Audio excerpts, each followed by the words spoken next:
नमस्कार शेतकरी मित्रांनो, बालाजी टेक मराठी या यूट्यूब चॅनलमध्ये आपले सर्वांचे हार्दिक स्वागत.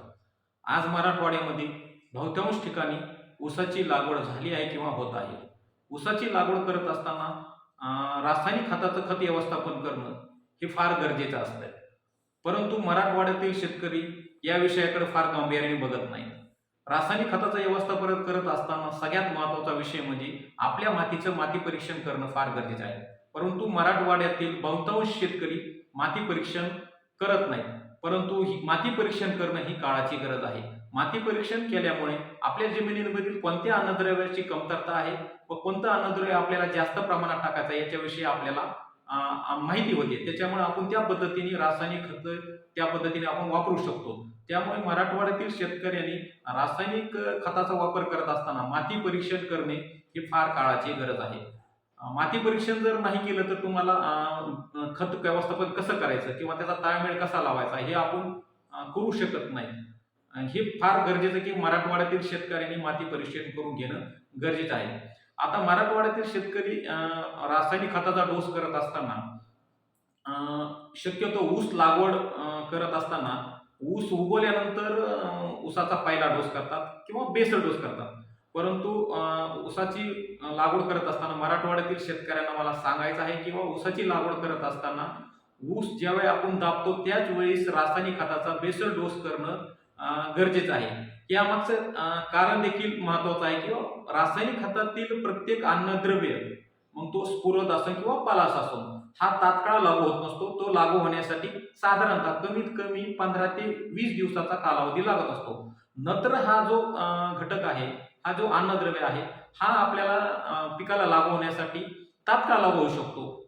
दोन दिवसामध्ये 1 दिवसामध्ये त्याच्यावर पिकाला लागू होण्याची प्रक्रिया सुरू होत असते. परंतु स्फुरद आणि पालाश नावाचा जो घटक आहे तो अन्नद्रव्य पिकाला घेण्यासाठी 15 ते 20 दिवसाचा कालावधी लागत असतो. त्याच्यामुळे ऊसाची लागवड करत असताना मराठवाड्यातील शेतकऱ्यांनी शक्यतो ऊस लागवड करत असतानाच बेसल डोस टाकणं काळाची गरज आहे. बेसल डोस जर तुम्ही ऊस लागवड केल्यानंतर जर टाकला तर त्याच्या मागचं पाहिजे तसा उपयोग होणार नाही. त्याच्यामागचं कारण आहे किंवा ऊस तर तुम्ही उगवल्यानंतर बेसल डोस दिला तर त्याच्यामध्ये ऊसाची जी मुळ्याची वाढ होणार आहे किंवा ऊसाचा जो फुटवा होणार आहे किंवा ऊसाचा जो जोम येणार आहे, ऊसाचा जो पहिला फुटवा येणार त्याची जोमदार पद्धतीने येऊ शकत नाही. तीच जर तुम्ही ऊसाची लागवड करत असताना रासायनिक खताचा जर डोस दिला तर येणारा जो ऊसाचा मोड आहे, ऊसाचा जो कोंब आहे तो जोरदार, जोमदार आणि सशक्त निघतो. त्याच्यामुळे माझे मराठवाड्यातील प्रत्येक शेतकऱ्यांना विनंती राहील किंवा त्यांनी रासायनिक खताचा जो बेसल डोस आहे ऊसाचा तो ऊस लागवड सुरू असताना ऊसाच्या अगोदर म्हणजे ऊसाच्या सरीमध्ये अगोदर रासायनिक डोस फेकून देणे व पाठीमागं ऊसाचे टिपरं पाणी देऊन ऊसाचे टिपरं दाबणे ही प्रक्रिया करायला पाहिजे. याच्यामुळं काय फायदा होतो किंवा ऊस उगवायला कालावधी लागतो आणि ऊस उगवायच्या कालावधीमध्ये तोपर्यंत खताचं जे अन्नद्रव्याची प्रक्रिया व्हायची असते ती जेव्हा खत लागू होण्याचा जो कालावधी असतो 15 ते 20 दिवसाचा स्फुरद आणि पालाश लागू होण्याचा तो कालावधी देखील ऊस फुटवं होणं, ऊसाचा फुटवा होणं व खत लागू होणं हा प्रक्रिया एकत्रच होऊ शकते. पण ही प्रक्रिया करण्यासाठी ऊसाबरोबर लागवड करत असताना खत देणं गरजेचं आहे. आता ऊसाचा खत देत असताना सगळ्यात महत्वाचं म्हणजे कोणत्याही पिकाचे ऊस असो किंवा कोणताही पीक याची जर मुळाची वाढ किंवा मुळ खोलवर रुजवायची असतील, खोलवर जमिनीत न्यायची असतील तर सगळ्यात महत्वाचा घटक असतो स्फुरद. स्फुरद हाच घटक आपल्या ऊसाच्या किंवा कोणत्याही पिकाच्या मुळाची वाढ करून मुळं खोलवर जमिनीवर उतरवण्याचं काम करत असतात.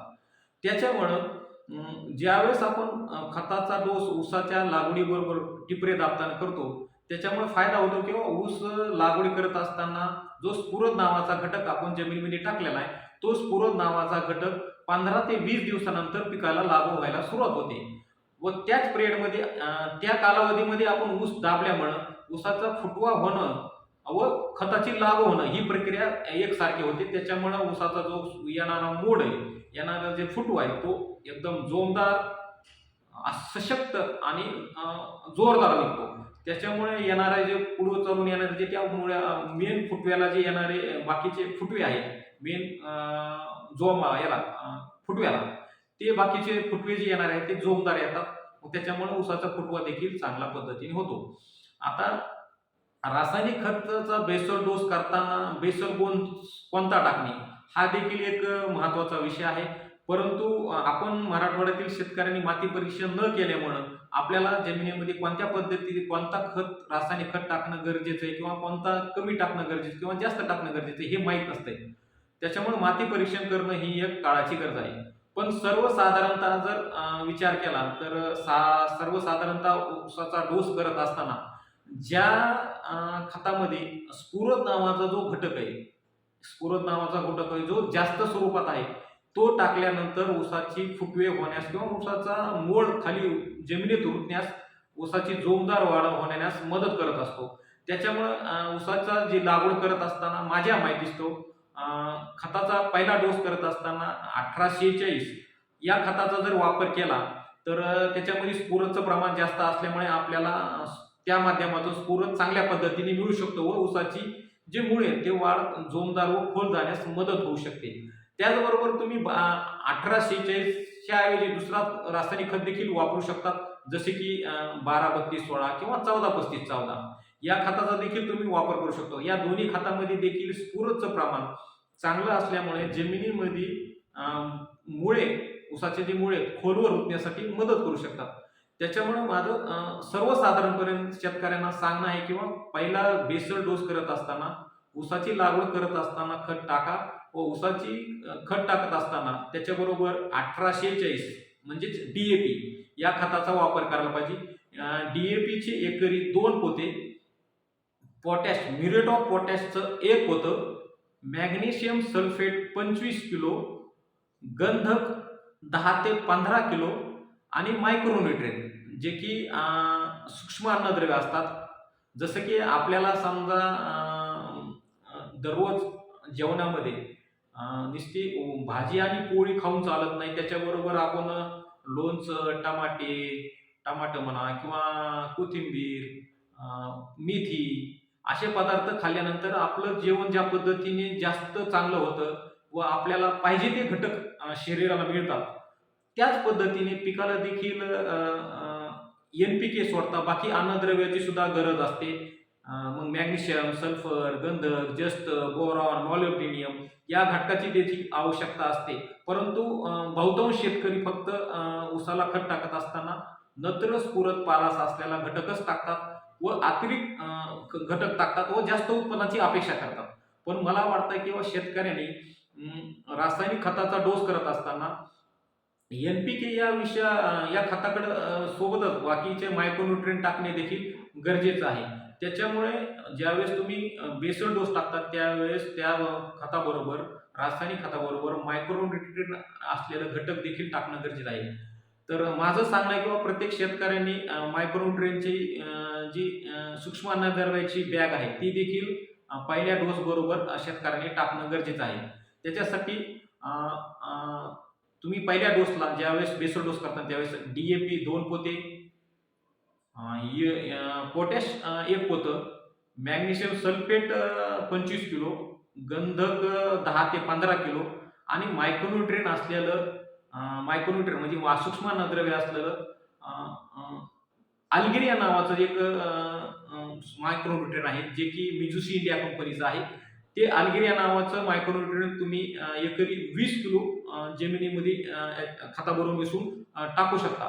त्याच्यामुळे तुम्हाला जे पिकाला मिळणारे जे सूक्ष्म अन्नद्रव्य ते चांगल्या पद्धतीने मिळतात व ते त्या मायक्रोन्यूट्रिएंटमध्ये अल्गिरिया नावाच्या मायक्रोन्यूट्रिएंटच्या बॅगमध्ये सर्व प्रकारचे मायक्रोन्यूट्रिएंट अवेलेबल आहेतच, पण त्याचबरोबर त्याच्यामध्ये हार्मोन्स देखील दिलेले आहेत. त्याच्यामुळे पिकाची वाढ देखील जोमदार होते व सीविड एक्स्ट्रा या प्रोडक्टपासून सीविड एक्स्ट्रा या घटकापासून तयार केलेला जो मायक्रोन्यूट्रिएंटचा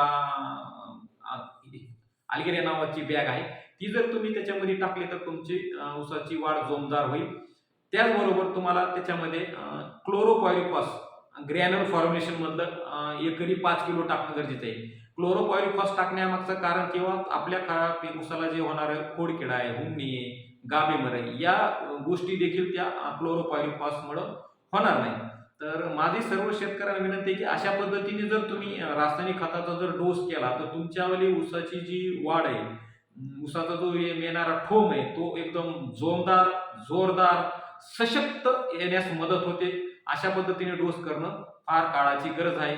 आपल्याला जर हा व्हिडिओ आवडला असेल तर नक्की लाईक करा, शेअर करा, सबस्क्राईब करा आणि हां, नक्की कमेंट करायला विसरू नका. धन्यवाद.